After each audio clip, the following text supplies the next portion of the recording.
What is a veteran? What does being a veteran mean to you? Thanks, Kimberly. I see a veteran as somebody who voluntarily wrote a signed blank check to the United States government up to and including their life in the service of the citizens and the Constitution of our great nation. I mean, it is truly, a selfless service that veterans do. And, again, it's that blank check. I'm willing to lay my life down on the ground for you. Hello, and welcome back to Azimuth Podcast. I'm your host, Kimberly McNabb, and I am joined by my husband, Major Barrett McNabb. In our 14th episode, right before Veterans Day 2023, we will focus this segment on asking the question, what is a veteran? Title 38 of the Code of Federal Regulations defines a veteran as a person who served in the active military, naval, or air service, and who was discharged or released under conditions other than dishonorable. But Barrett, what's the deal about with or without the apostrophe in Veterans Day? Yeah, so Veterans Day is a day that honors all veterans. It is not a possessive, so it's not the Veterans Day. It's everybody's day. It's just to honor veterans. And to get back to your point, Memorial Day is honoring the people who have made the ultimate sacrifice in service of the nation and have died while in military service. Veterans Day, again, as you alluded to, is somebody that has not been dishonorably discharged from any of the services. Typically, you're looking at an honorable or a general discharge. So, yeah, I mean, again, it's Veterans Day, no apostrophe. Okay. Now, we started this podcast. Why? Because I have been begging you for a very long time to write a book about not just war stories, all of your stories. Because when we're at gatherings, people drop everything they're doing and to come listen to you. Yeah, I mean, you're right. You're right. We've been making podcasts with my military stories mixed in with the current news. But, if you really want to support veteran content creators, please hit that subscribe and like button. As a small beginning channel, it would really, really help us out, and we'd be very much appreciative. But, yeah, you're right on the military stories and the other stories that I have, working with various alphabet agencies throughout our government. It's fun telling the stories. I mean, I usually don't tell them unless I'm asked, but still, you're absolutely right. Eventually, I am going to write that book, but being able to share this with you in this podcast format has been pretty fun and pretty exhilarating. So it's just it's been a wild ride with you so far, and we've been doing this just over 3 months now. So we're still new at this, and we're still learning, but we're so glad that you're along with us on the ride. So Barrett, some people may ask, why on earth did you join the United States Army? Yeah, well, so we asked this question in episode 1 of Azimuth Podcast, but I'll go ahead and our audience has definitely grown since then, and it was totally by accident. When I graduated high school and went for freshman orientation to Sam Houston State University, we had our classes in a newspaper, and you'd go and you'd register. The seniors got to go first, then the juniors and the sophomores, and then the freshmen got with the classes that were left over. And so I went and looked, and I saw this really cool business class that I thought would be a great thing to do to get kind of under my belt. It was leadership and management techniques, and I showed up to the first day of class, and the professor walked in with a high and tight flat top, wearing a camouflage uniform. And I looked around, I was like, what's going on here? And I was not the only one that had made that mistake, because there were a number of people that were looking around as well. And it was Welcome to Leadership and Management Techniques, Military Science 101, ROTC. And I'll remember this. The first day of class, we learned how to shake hands. And it was web-to-web contact, eye-to-eye contact. You're the most important person in the room at this point in time. Shake a woman's hand just as strong as you shake a man's hand. And that's carried with me ever since the first day of class of ROTC. But it was just an amazing ride. As the class went on a couple weeks, the guy in front of me had a camouflage uniform, and I said, "Hey man, where'd you get that?" And he said, "Well, I joined an organization called Ranger Company, and we practice small infantry tactics on Thursdays. You got to come check it out." So I did. And, they had camoed up and had camouflage uniforms on, BDUs, the battle dress uniform. And, they were reacting to near ambush. They were crossing linear danger areas, and it was really cool. So I said, "Yeah, I'll do that." And they said, "Okay, well, here's a rucksack." And I said, "Well, this is pretty heavy." And they said, "You'll get used to it." And so it was, it was just kind of there. And I excelled. I had the opportunity to go to airborne school, to become a United States Army paratrooper, and also go to air assault school out in Schofield Barracks, Hawaii, to learn the art of how to do helicopter infantry. And so I did those back to back as a cadet, which was fairly unusual at the time. And then I just kept liking what I was doing. I contracted, and I got commissioned as a second lieutenant in the infantry, and the rest was history after that. Now, that sticks as pretty memorable. What would be like your most memorable moment in the military? Yeah, that's a great question, Kimberly. I mean, I'll tell you the initial invasion in Iraq, and I was in a heavy weapons company in the 82nd Airborne Division, and heavy weapons company is Humvees, and they have tow missile launchers on them, as well as 50 caliber machine guns and Mark 19 automatic grenade launchers that shoot ping pong sized grenades at about 400 rounds a minute, and it is exactly as cool as it sounds. I mean, it truly is. So these vehicles have ITAS tow missile launchers, and they fire the TOW-2 Bravo, which is a really cool missile. And the 75th Ranger Regiment wanted to have a company, a heavy weapons company that was ITAS equipped, that was airborne qualified. Well, as you start ticking off the requirements that they needed, there was only really one unit that accomplished all that, and it was a Delta Company, 2nd Battalion, 325th Airborne Infantry Regiment, and I happened to be the executive officer of that, so second in command of that heavy weapons company. And so it was, just an amazing experience. And it was the first deployment of HIMARS. Now, HIMARS is making all of the news now with all of the stuff that's going on with Ukraine and all the success that HIMARS, but the Army hadn't purchased it yet. Lockheed Martin was making them, and the Army was testing them. The Army said, "We have got a great test that we'd love to have these HIMARS do, and it's going to be high-intensity conflict in Iraq during the initial invasion."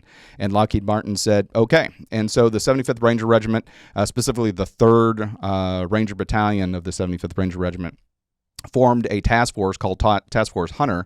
And all the stuff I'm about to tell you, it's on the internet. There's books that are written about it. So none of this is classified. It's all been declassified. So nobody leave angry comments that I'm telling classified information. This is all now open source.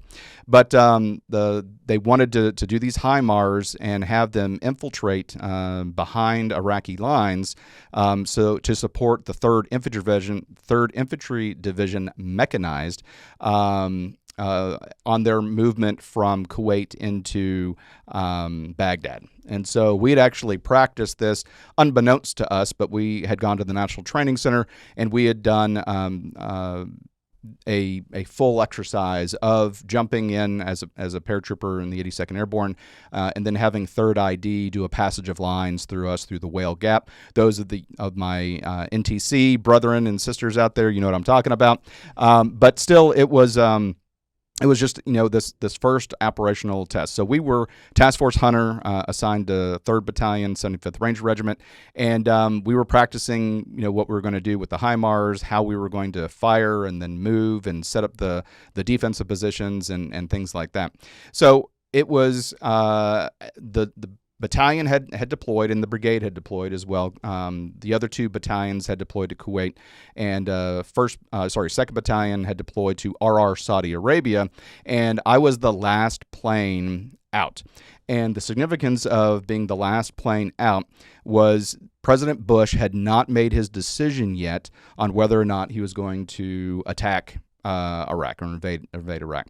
And the launching of my plane as the last tail element of Task Force Hunter the decision had been made. And so we got a telephone. The 82nd Airborne is a rapid deployment force. They have battalions that are on 2-hour, 4-hour, and 6-hour recall. And then they have different training cycles that they're going through. And our battalion was obviously, since it was moving to the position to invade Iraq, we're on 2-hour recall. And the code word for this is green Corvette. And so I remember it was like 2 o'clock in the morning and my cell phone rang, and I'm laying in bed, and the charge of quarters, the CQ desk, said, Lieutenant McNabb, this is Sergeant Smith, green Corvette. Do you understand? Can you please repeat back? And I say, yes, I understand, green Corvette. And that means it's go time. And so I had a buddy of mine who was married, that his wife drove, another second lieutenant drove us to the battalion and dropped us off, and she kept the car. So they were downstairs, and they were waiting for me. I had my my ruck and my A bag and B bag, and I remember distinctly going back to my bedroom and laying down on my bed. And I just the lights were off, just kind of looked at the ceiling a little bit and just laid down on my bed, and because this is my first combat deployment. And so, it was just kind of the surreal moment. So I took maybe 15 seconds or so, and I got up. And when I went to combat, we wore civilian clothes to Black Ramp, which is on Pope Air Force Base, and we boarded a C-5 Galaxy. So we had civilian clothes on and our LCEs, or load carrying equipment, on that hold our magazines and canteens and stuff like that. And our story was that, in case anybody was observing what we were doing, is we were going to be civilians on the battlefield for the Joint Readiness Training Center in Louisiana at Fort Polk. And so if anybody took pictures like, hey, where are these guys going at 2 o'clock in the morning? We're civilians on the battlefield for a rotation at the JROTC. And then once we got on the C-5 Galaxy and took off, we changed into our BDUs, and actually it was the tan colored ones, and so the desert uniforms, DCUs. And so we left, and we landed in RR Saudi Arabia, and I'll put a graphic up that shows kind of the order of battle for the initial invasion. But we landed in RR Saudi Arabia with all of the Joint Special Operations Command units, all of the Task Force Blue, the Navy SEALs, Task Force Orange, Task Force Green, the Special Forces, Task Force Red, the Ranger Regiment. And one of the coolest things that I ever saw was we were loading up our vehicles with ammo. And, that doesn't sound like a big deal, except there were these pallets, and it was like a giant Home Depot with these pallets, and there was all kinds of different ammo in it. And I've always, hey, we're going to the range, here's 2,000 rounds of 50 cal, here's 20,000 rounds of 5.56 to distribute out and fire for the range and stuff like that. But I've never been through, like, how many AT4s do you want? I'll take 20. Okay, here's 20 AT4s. How many LAWs, light anti-tank weapons, do you want? I don't know. 30? How about 40? Okay, I'll take 40. How many Claymores do you want? Claymore anti-personnel mines. I don't know. I've never really. How about 3 per truck? How many hand grenades do you want? let's go with 5 per person, and some in the supply truck. Okay, sounds good. And it was like this candy land of war, of being able to grab all of this ammunition and stuff that I've never seen this before, So and many I've never seen it NRA again. people are loving this right now. Yeah, absolutely. I mean, literally, it was like a kid in a candy store. I'd never seen this before. I've never seen it again. And so it just absolutely amazing to just have all of this ammo, and it was just like, what do you want? And there was no limit. And so anyway, we were led to the border by the CIA, and these guys did not look like Pierce Brosnan at all. They looked like old, fat white guys. And so James Bond, they were not, but they led us to the border, and they were in Land Rovers. And so we were blackout driving with our night vision goggles in the Humvees and the 5 platoons of the Heavy Weapons Company, and then all of the Ranger Regiment vehicles, the Gunvees, and then the HIMARS rocket launchers. And we were firing the ATACMS Block 2 Alphas, which are the ones that go really, really far. And so it was just kind of interesting to get led. They were driving white light, and they paid off the Saudi customs officials to look that way for about an hour. We were delayed because there were a bunch of Tomahawk cruise missiles that were launched from the Red Sea and striking targets all throughout Iraq. And we had an F-16 come in and blow the ever-living heck out of the customs facility on the Iraqi side. And there were all of these visual observation posts that we were concerned about, these VisObs, and they were layered in lines of defense, and we had plans to destroy all of them. We had this it was a lot of firsts. It was a lot of firsts. We had this aircraft IFF, identification friend or foe, that normally goes on an aircraft, and they shoved it into the back of a Humvee. And so it was a couple of Air Force guys, maybe 3 Air Force guys, or maybe they're Navy. I think they were Navy. And they were in there all huddled in, and their job was to make our unit look like a friendly aircraft from the ground. And so that coalition aircraft wouldn't drop bombs on us and stuff like that, because we were operating, we had infiltrated into Iraq, and we were operating forward of all of the 3rd ID forces. And we were firing our HIMARS rockets deep in Iraq towards the frontline trace of 3rd ID in order to soften up enemy forces. And so this Bug E was kind of this hodgepodge identification friend or foe IFF that was shoved in this Humvee. And we had different keypads. The terrain was a keypad, and they would turn off keypads so that it was a safe zone for us, and then it was a free fire zone all around us. And as we moved from keypad to keypad, they would turn on and off the ability to fire. One of the times we fired HIMARS, and it was at nighttime, and there was an F-15 that was flying back from a bombing mission, and he was just flying, and all of a sudden he sees what to him looks like an intercontinental ballistic missile firing off from the desert. It was one of our HIMARS, and just this darkness of night, and having this finger of God going, from the desert floor up, and he turned on his afterburners and hit his flares, and we were, looking at the buggy like, please tell him not to fire on us. But it was just one of those things that you'll just always remember. We got another mission during this period of time.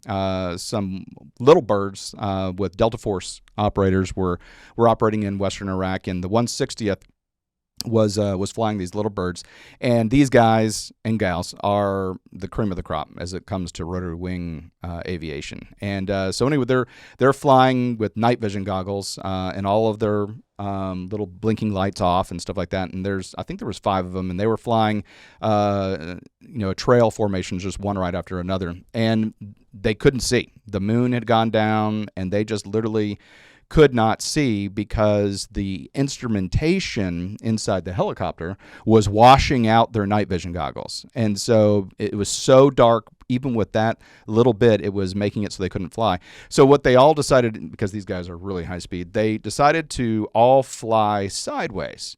And so they're all just looking out their window, flying sideways in the helicopters. And finally, they're like, all right, this can't be safe, because the instruments were washing out their night vision. So by looking out the side of the helicopter, they didn't have any instruments there. So they were just flying sideways, and they finally landed, and we secured them until the moon rose and they could get back up. But yeah, we got reattached back to the 82nd Airborne. And we fought in Al Samawa, Diwania, Ramadi, Fallujah, Baghdad, and it was just absolutely amazing, and it was just surreal. And so obviously we were deployed for a year. There's a lot more stories that go into this, but here's the really surreal point is I got back to my apartment, in Fayetteville, North Carolina, outside of Fort Bragg. This is before we were married. Before we were married. So I just, I was gone for a year, and I walk into my apartment, and it's just weird to be home. There's some dust that was everything, but everything was right where I left it. And the most surreal thing is when I walked into my bedroom, my body print was still in the comforter, as if I had never left. And that was just one of the most memorable things is going back and hearing the green Corvette, lying down, and then a year later coming, and that body print was still in the comforter. Sounds like from a movie. Yeah, it's absolutely, from a movie. Okay. With all of your experiences, what would you say was the most challenging thing you've done? Well, so it's interesting. You have to define a baseline. And once you have found what your baseline is, you'll be able to reference that back and forth, whether something was easier or harder than your baseline. And I'd say my baseline was in the infantry officer basic course after I showed up to Fort Benning to learn how to be an infantry officer specifically. And so all infantry officers have to go there and go through this infantry officer basic course. And we were doing platoon operations, and it was I want to say it was in January, and there was a winter freeze warning that had occurred. And this is in this would have been 2000 now, but so January 2000. And this freeze warning was coming in the area of Fort Benning and Columbus, Georgia, and the post shut down. But we didn't know this. We were, in the field doing great, wonderful things for the United States, and all of a sudden, the instructors all were huddled up, and they had chow out for us. They had a chow line, and they're yelling at us for no reason, but they yelled at us for no reason often, the NCOs that were running the training. And so they lined up chow, and they said, put everything on your plate. So you got your vegetables, your protein, your bread, whatever. And they said, take one bite and throw it away. And so we took one bite and threw everything away. And they did that to kind of check the block to say, yes, we fed them. And so we got one bite of the food. Everything else was wasted. And what had happened is the post had shut down. And all bus services had ceased, so nobody was allowed on or off Fort Benning because the commanding general had shut the post down. And so we had to walk back. It was beginning to get really, really cold. I mean, ice was forming and things like that. We knew, it was cold anyway, but it was starting to really get cold. And they made us strip down naked. Nothing, jaybirds, a lot of shrinkage going on. And so they wanted to make sure that nobody had any polypropylene tops and bottoms on and things like that, because we were going to have to do a forced road march back to the barracks, and they didn't want somebody to pass out from being a heat injury, so they wanted to verify that nobody had on any long underwear or polypropylene, people call polypro. because you get sweaty and then you get sweaty and then like, then you get hot and you overheat, and you can actually become a heat injury even though it is cold outside. And so we put our BDUs back on and our boots, and we started heading back to the barracks. And it was about a 20-mile foot march to get back, because we had bussed out there, and the plan was to bus us back, but this freak winter storm came down and closed the post down, and it was miserable, absolutely miserable. Took us, I want to say it was 4 or 5 hours to march back. And we're inside the barracks area where the infantry officer basic course is, and we were waiting on all of the platoons to finish in the company. And I think there was 4 platoons. It was a training company, so it was 4 platoons. And so we were just sitting there, just shivering, all hot and sweaty. And now it's dipping into the teens, and we are just absolutely hot and sweaty from doing this movement, and we're just sitting there, just literally, just like a vibrator, just shaking. And so we're waiting to get our weapons turned in and wiped down and cleaned down and stuff, and ice was forming on our LCEs, load carrying equipment, our Alice packs, our rucksacks, and it was absolutely just miserable. And so I got back to the barracks, and I just kind of sat down. I didn't even take my ruck off. I just kind of sat down on my bunk, and I couldn't do anything. I wanted to cry, but I couldn't. It was just absolutely miserable. And you couldn't feel my hands and feet and things like that. And at that point in time, that was the worst thing that had happened to me. And ever since then, in my entire military career, including combat, including all the difficult things that I did in the Army, I always referenced my baseline of that winter forced foot march with no food. And I said, was it as bad? This is bad. But was it as bad as that one time in the infantry officer basic course? No, it was. Okay, no problem. Was it as bad as the infantry officer basic course, the forced foot march? Yes. Okay, then this is really bad. And so you have to have this baseline, I think, right. and it's throughout life. You have a baseline throughout life, but I always measured it, and that I had worse things happen to me, and harder things, happen to me. I was stationed in Korea, and it got even colder, -40, and I don't know if people can imagine -40. No, we live in Houston. Yeah, and I'm from Georgia. I've never seen negative before. Yeah. Ever in my entire life. Well, -40, interestingly enough, -40, because you have Celsius and Fahrenheit, -40 in Celsius and Fahrenheit is where they intersect. It's the same. So as you're doing Fahrenheit, doing Celsius, it is the point where Celsius and Fahrenheit intersect, and it is cold. And then on the flip side, operating in Baghdad in the summertime, hot and humid in the 120s. So just absolutely extreme. I've kind of crawled all over the earth. But again, I always referenced it back to that infantry officer basic course. Was it as bad as that freezing forced foot march? And that's kind of what I usually base my experiences on. Well, I think people need more experiences like that. Hearing what some people complain about, you hear these celebrity horror stories, Sure. and how they freak out over the wrong type of water, or how dare a fan come ask me for my autograph. I'm like, dude.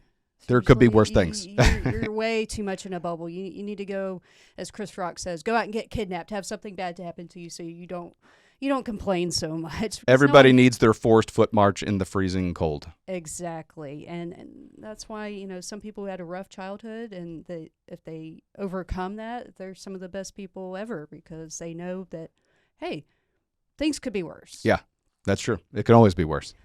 Well, Barrett, do you miss being in the Army? That's a great question.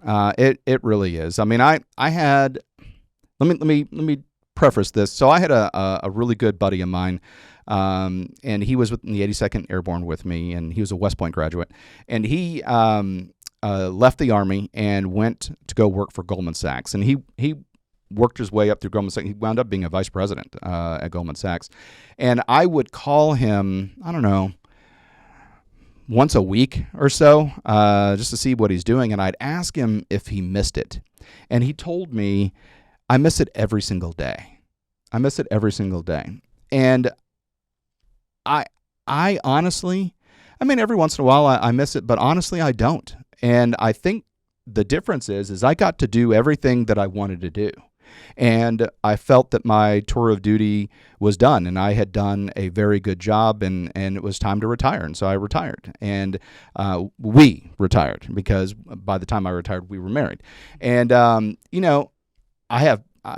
do I miss it? I don't necessarily enjoy all the pain and all the limping and looking like a 90-year-old man from all the knee and hip and back pain.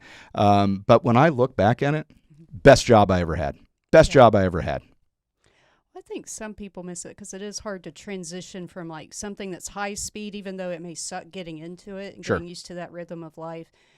But to go slow, anybody who's, it's a stupid example, but by comparison, but like if you're a retail worker and then you're there for the Christmas and you hate the Christmas rush, but then once it's over, you're like, oh, I'm kind of bored now. Or, Right. Like if you're a CPA, it can suck having to work every single Saturday, working 70, 80 hours a week. During tax season, right? Yeah, tax season. And just going to work, it's dark. Coming back, it's dark. But then afterwards, you're kind of like, okay, I'm kind of bored now.